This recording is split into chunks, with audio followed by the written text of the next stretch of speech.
नमस्कार। तो चुनावी माहौल फिर से गर्मा गया है और देश में एक ही सवाल है जो सबकी जुबान पर है। तो चलिए आज इस पर थोड़ी बात करते हैं और देखते हैं कि ओपिनियन पोल्स के मुताबिक देश की सियासी नब्ज क्या कहती है। और वो सबसे बड़ा सवाल यही है, कौन बनेगा अगला कप्तान। अगर मान लीजिए चुनाव कल ही हो जाएं, तो देश की बागडोर किसके हाथ में जाएगी। यही वो सवाल है जिसका जवाब आज हम इन आंकड़ों में ढूंढने की कोशिश करेंगे।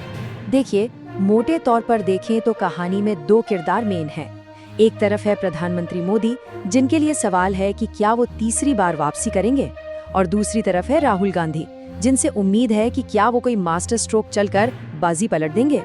पूरा सर्वे इन्हीं दो संभावनाओं के इर्द गिर्द घूमता है। ठीक है, तो अब बातों से आगे बढ़ते हैं और सीधे आंकड़ों की दुनिया में चलते हैं। देखते हैं कि यह सर्वे देश के मूड के बारे में आखिर कह क्या रहा है। तो सबसे पहले नजर डालते हैं वोट शेयर पर। इसका सीधा सा मतलब है कि अगर 100 लोग वोट दे रहे हैं तो कितने किसको वोट देंगे। सर्वे के मुताबिक एनडीए को मिल रहे हैं 43% वोट, आईएनडीआई गठबंधन को 38% और बाकी के 19% वोट अन्य के खाते में जा रहे हैं। मतलब वोट शेयर के हिसाब से देखें तो फासला बहुत ज्यादा नहीं है, मुकाबला काफी दिलचस्प लग रहा है। लेकिन असली खेल तो सीटों का होता है। सरकार वोट से नहीं, सीटों से बनती है। तो अब देखते हैं कि ये वोट शेयर सीटों में कैसे बदलता है। सर्वे कहता है कि एनडीए को 295 सीटें मिल सकती हैं, आईएनडीआई को 180 और अन्य को 68। तो यहाँ देखिए, यहाँ पर फासला एकदम से काफी बड़ा हो जाता है। अच्छा, ये जो पूरे देश का नंबर है, ये आता कहाँ से है? ये आता है अलग अलग राज्यों से, जहाँ असली चुनावी जंग लड़ी जाती है। तो चलिए एक छोटा सा टूर करते हैं देश के कुछ अहम चुनावी मैदानों का। शुरुआत करते हैं उत्तर भारत से। इसे अक्सर राजनीति का किला कहा जाता है और यहाँ जो होता है उसका असर पूरे देश के नतीजों पर पड़ता है। और ये आंकड़े बता रहे हैं कि इस किले पर किसकी पकड़ मजबूत है। उत्तर प्रदेश हो, बिहार हो या राजस्थान, इन बड़े राज्यों में सर्वे एनडीए को एक तरफा बढ़त दिखा रहा है। सच तो ये है कि एनडीए की जो राष्ट्रीय टैली है उसकी बुनियाद यहीं से रखी जाती है। अब उत्तर से सीधे चलते हैं दक्षिण की तरफ।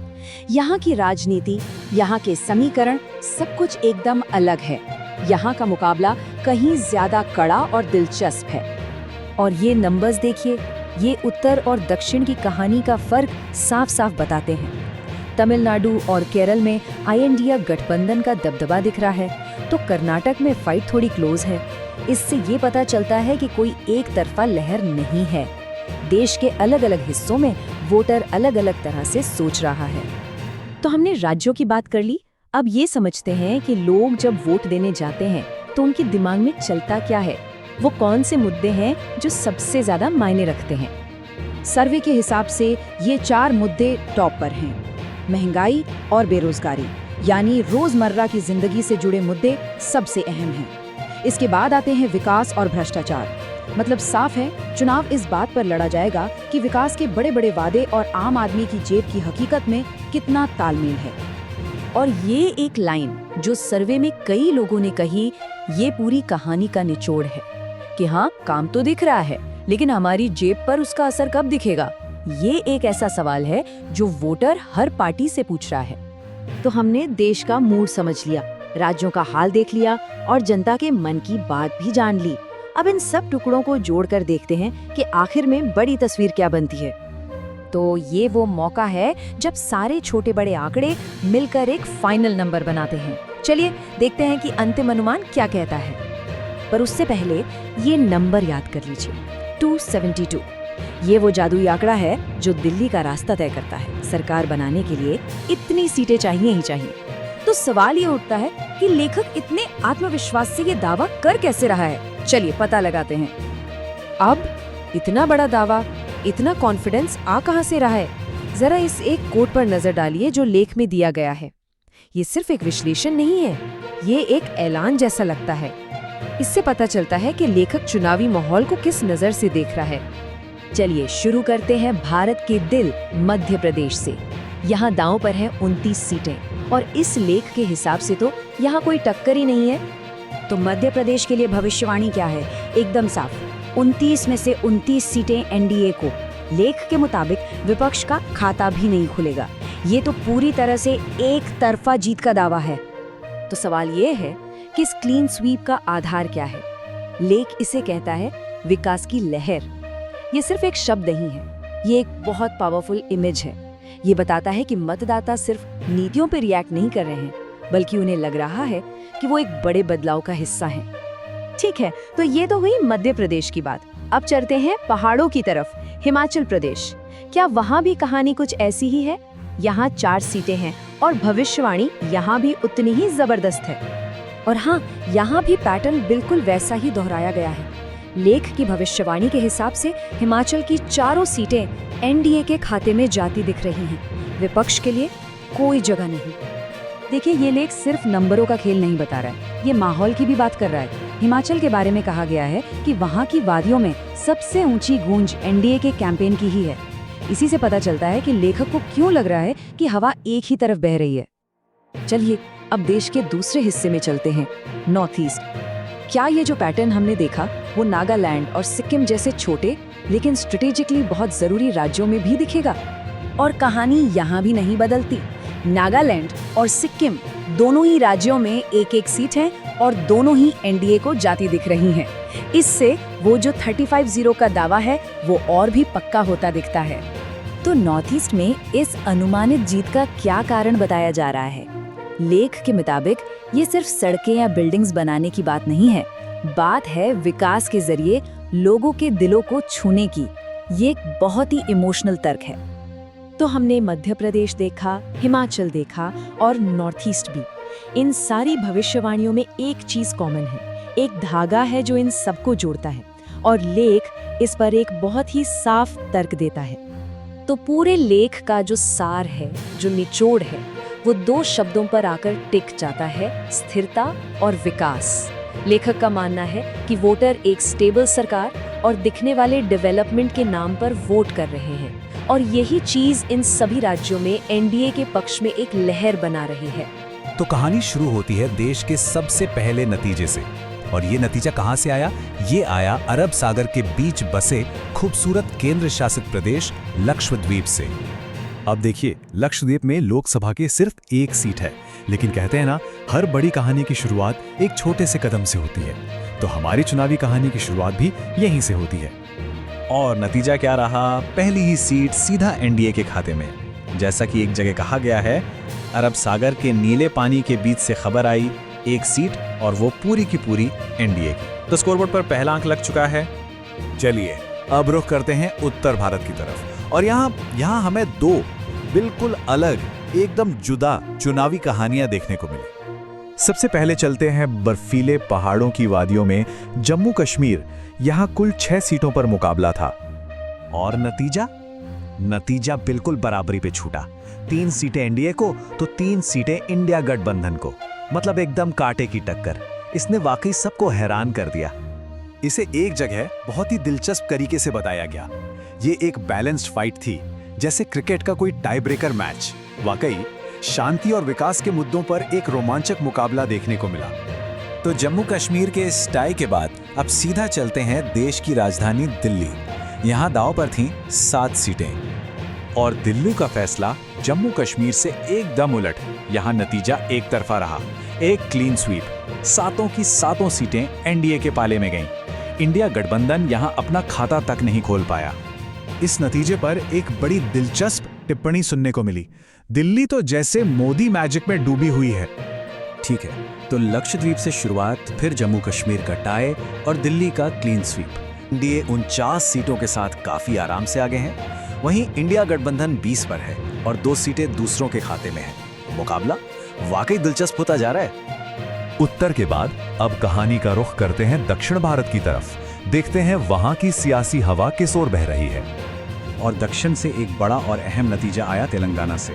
यहाँ 17 सीटों पर मुकाबला था, और यहाँ देखिए, एनडीए ने 17 में से 11 सीटों पर एक बड़ी जीत दर्ज की।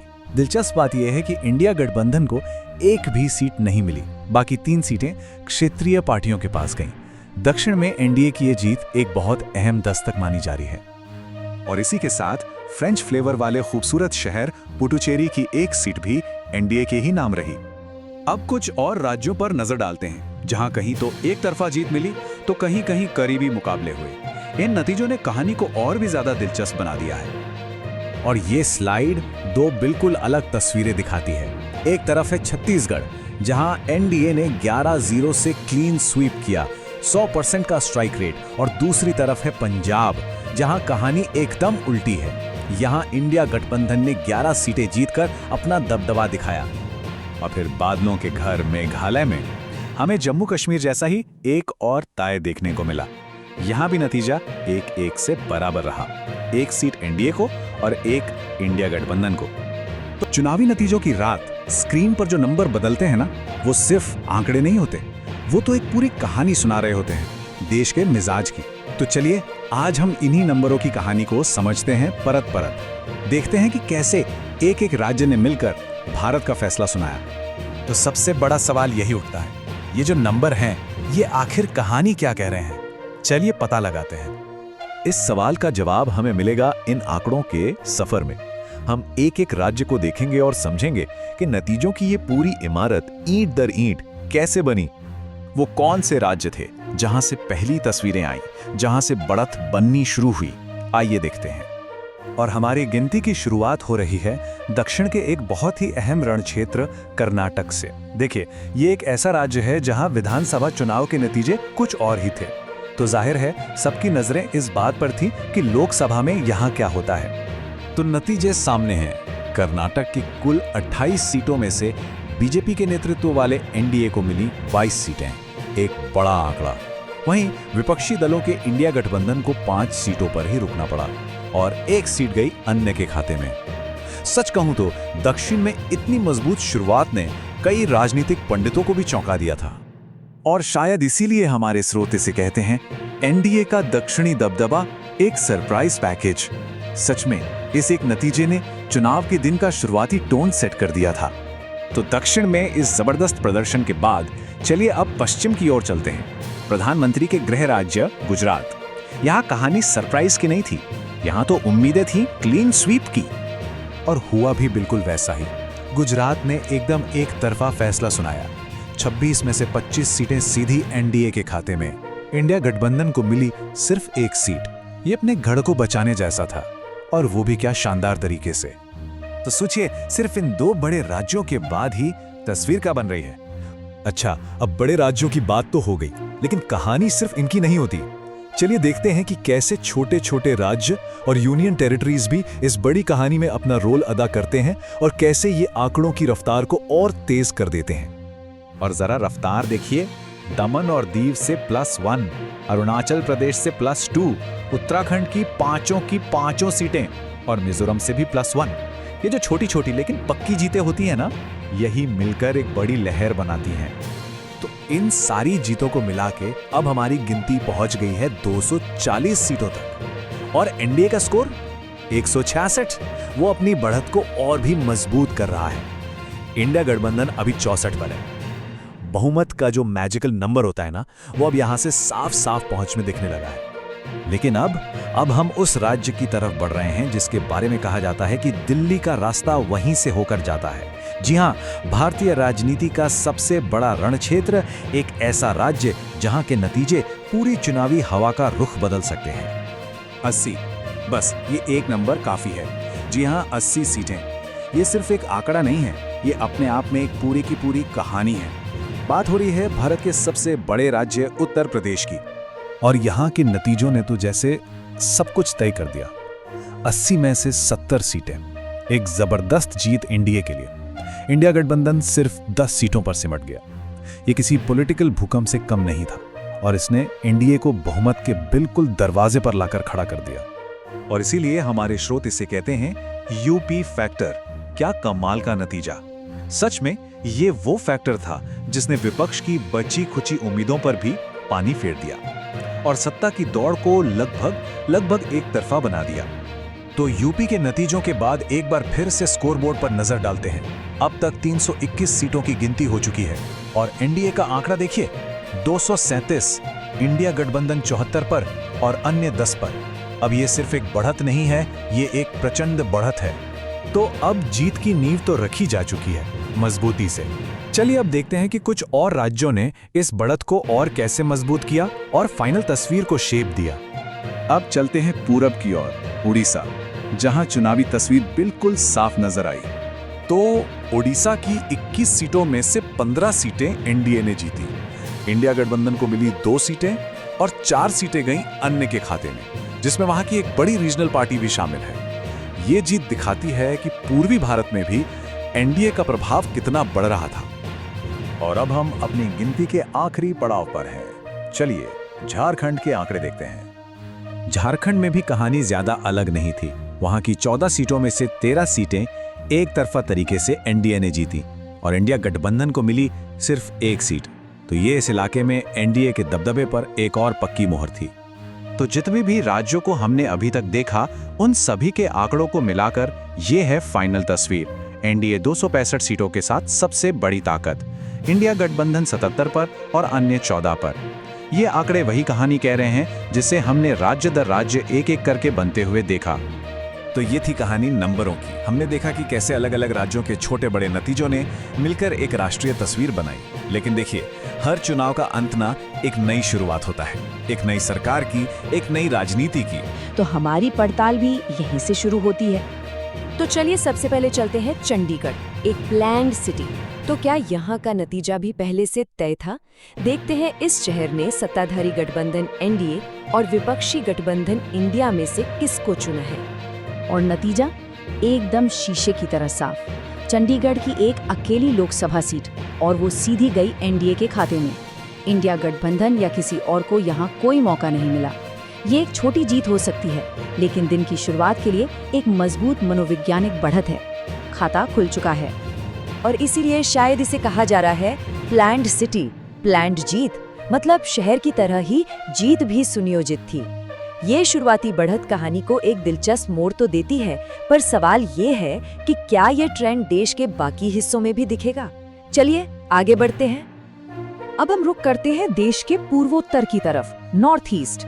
यहाँ की पॉलिटिक्स हमेशा से ही बड़ी दिलचस्प और जटिल रही है। यहाँ के नतीजे अक्सर सबको चौंकाते हैं। तो देखते हैं इस बार पूर्वोत्तर का ये किला किसके हाथ लगा है। नॉर्थ ईस्ट में सबसे पहले बात करते हैं त्रिपुरा की, और यहाँ तो कहानी बिल्कुल एक तरफा है। एनडीए के लिए एक जबरदस्त क्लीन स्वीप, विपक्ष को कोई मौका ही नहीं दिया। त्रिपुरा में 2 लोकसभा सीटें हैं और दोनों की दोनों सीधा एनडीए के पास गईं। इंडिया अलायंस यहाँ अपना खाता तक नहीं खोल पाया। ये नतीजा राज्य में एनडीए के दबदबे को साफ साफ दिखाता है। इस बड़ी जीत का क्रेडिट दिया जा रहा है पूर्व मुख्यमंत्री बिप्लब कुमार देब को। कहते हैं ये उनके प्रभाव का नतीजा है। ये दिखाता है कि कैसे एक मजबूत लोकल लीडर नतीजों पर सीधा असर डाल सकता है। लेकिन क्या पूरे नॉर्थ ईस्ट में यही कहानी दोहराई गई? शायद नहीं। त्रिपुरा से एकदम अलग कहानी है मणिपुर की। यहाँ का जनादेश बिल्कुल बटा हुआ है और ये नतीजा कहीं ना कहीं राज्य के अंदर के तनाव और सामाजिक विभाजन को भी दिखाता है। देखिए ये कितना दिलचस्प है।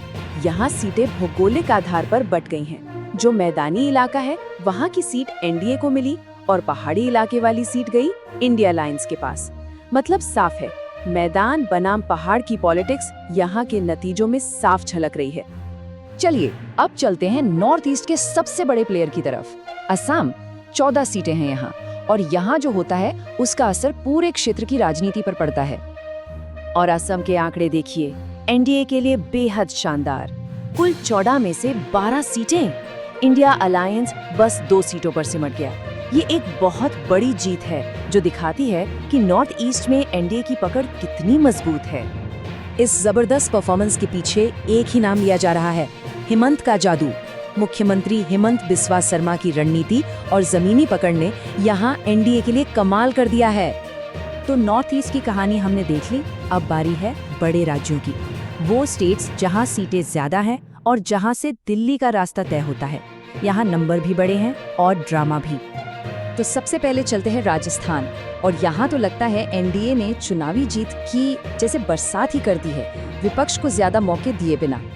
जरा आंकड़ों पर नजर डालिए, 25 में से 22 सीटें एनडीए के पास। इंडिया अलायंस को बस 3 से संतोष करना पड़ा। ये एक तरफा प्रदर्शन है जो दिखाता है कि राज्य में एनडीए का पलड़ा कितना भारी है। लेकिन क्या हर बड़े राज्य की कहानी इतनी सीधी सादी थी, या फिर कहानी में कोई ट्विस्ट भी है? चलिए अब साउथ की तरफ चलते हैं, एक ऐसा राज्य जहां के नतीजों ने सबको हैरान कर दिया। और ये रहा वो ट्विस्ट, आंध्र प्रदेश। यहाँ के नतीजे देखिए, 25 में से 16 सीटें एनडीए के पास। लेकिन जो सबसे बड़ी खबर है वो है वाईएसआरसीपी का प्रदर्शन, जो सिर्फ 9 सीटों पर रह गई हैं और इंडिया अलायंस 0। ये एक बहुत बड़ा उलटफेर है। इस उलटफेर के हीरो हैं चंद्रबाबू नायडू। क्या जबरदस्त वापसी की है उन्होंने। उनकी पार्टी टीडीपी, जो एनडीए का ही हिस्सा है, उसी ने ये कमाल किया है।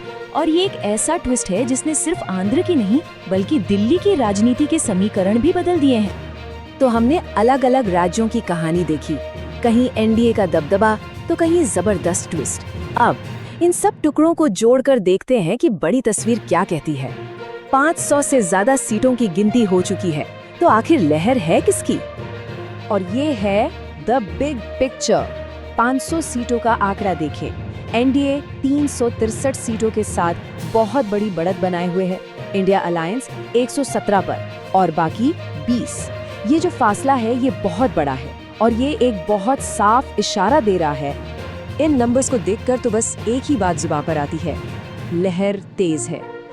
और शुरुआत करते हैं बिहार से। सोर्स का कहना है कि यहाँ की राजनीति जाति का खेल है। तो इस जटिल खेल में पोल का झुकाव किस तरफ है, आइए देखते हैं। ये देखिए बिहार की 40 सीटों का हिसाब किताब। पोल का मानना है कि एनडीए यहाँ लगभग क्लीन स्वीप कर सकता है 35 सीटों के साथ, और इंडिया गठबंधन के लिए सिर्फ 5 सीटें। ये तो वाकई एक तरफा बढ़त दिख रही है। और इतनी बड़ी बढ़त की वजह क्या है? सोर्स के मुताबिक इसका क्रेडिट सीधे सीधे नीतीश मोदी जोड़ी के जादू को जा रहा है।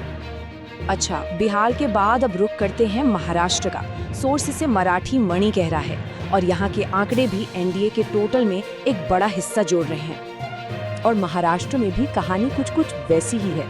48 में से 41 सीटों पर एनडीए की जीत का अनुमान है, जो इसे एनडीए के लिए एक और बहुत बड़ा किला बनाता है।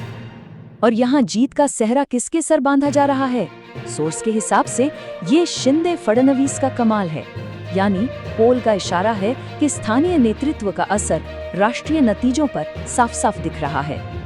लेकिन क्या ये पूरी कहानी सिर्फ एक तरफा है? जी नहीं। पोल के मुताबिक देश का एक हिस्सा ऐसा भी है जो विपक्ष का एक मजबूत दक्षिणी गढ़ बना हुआ है। हम बात कर रहे हैं तमिलनाडु की। सोर्स इसे विपक्ष का द्रविड़ गढ़ बता रहा है और यहाँ चुनावी हवा का रुख बिल्कुल ही बदला हुआ नजर आता है। और ये आंकड़े इस बात की गवाही देते हैं। यहाँ तो देखिए पासा ही पूरी तरह पलट गया है। 39 में से 29 सीटें इंडिया गठबंधन के खाते में जाती दिख रही हैं, जबकि एनडीए दहाई के आंकड़े तक भी नहीं पहुंच रहा। तो इस दक्षिणी किले में विपक्ष की ताकत का राज क्या है?